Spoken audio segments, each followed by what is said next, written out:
This video is going to be about how to maximize your team for block conquest.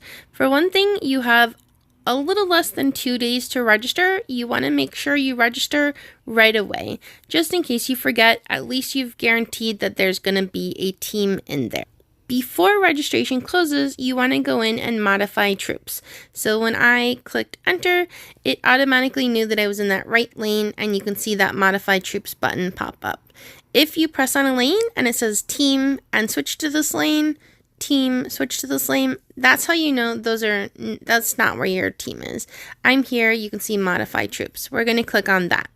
If you want to make sure that your team is as strong as possible, first you look at what your team score is, then you're going to click on modify troops. So if I wasn't sure if Harold was going to be the best one for my team, I would make sure I take off his gear.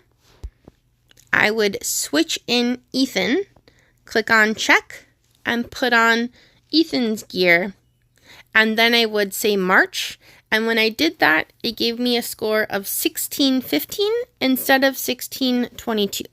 So that was how I saw that Harold did beat Ethan slightly.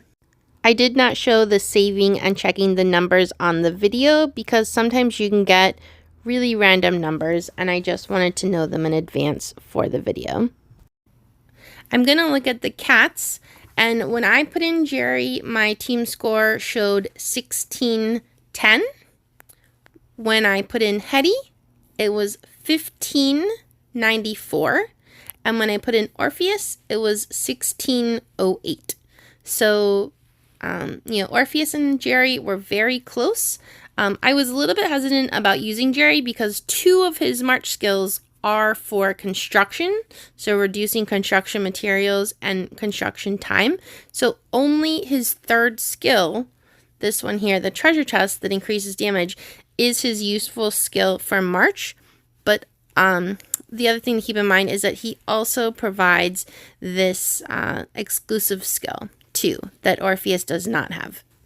I was happy to see that the Hetty was showing lower team score than Orpheus because initially my Hetty had higher stars than Orpheus and was showing a higher team score.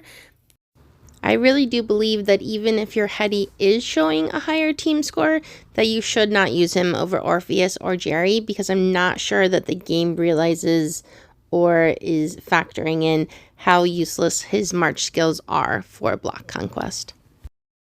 The other thing to keep in mind is that you would never want to use any of your blue quality heroes because their march skills do not benefit the rally at all either. They're all for resource collection, and that's a passive thing.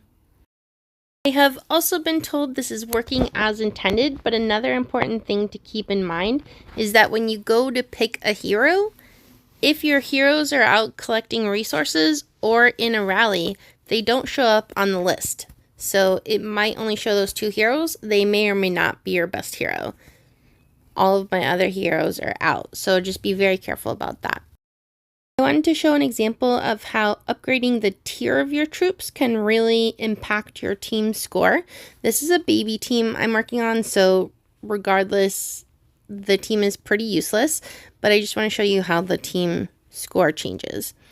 First, you're going to click on the team flag. You can see that my score is 80 right now. When I click on modify troops, you can see that none of my higher level troops are in. And it's mostly got my tier 1 and tier 2. So I'm going to click that retreat all button, and in the same place, quick select, and that will fill it in with my highest troops possible. Sometimes it will put in a disproportionate amount of warriors to assassins, like if you upgraded your warrior building and your assassin building, but not your cavalry building. I've had it where it didn't put in very many cavalry at all because they were much lower tier.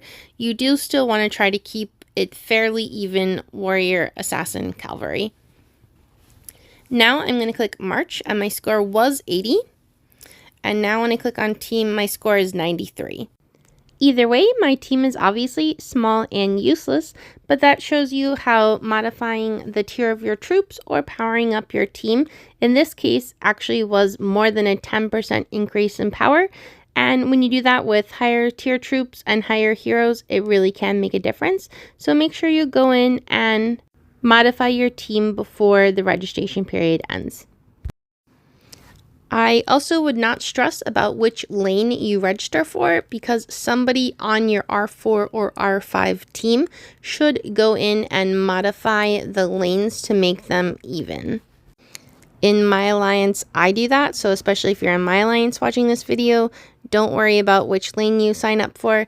I've asked the people to register for the right lane, but it's not a big deal.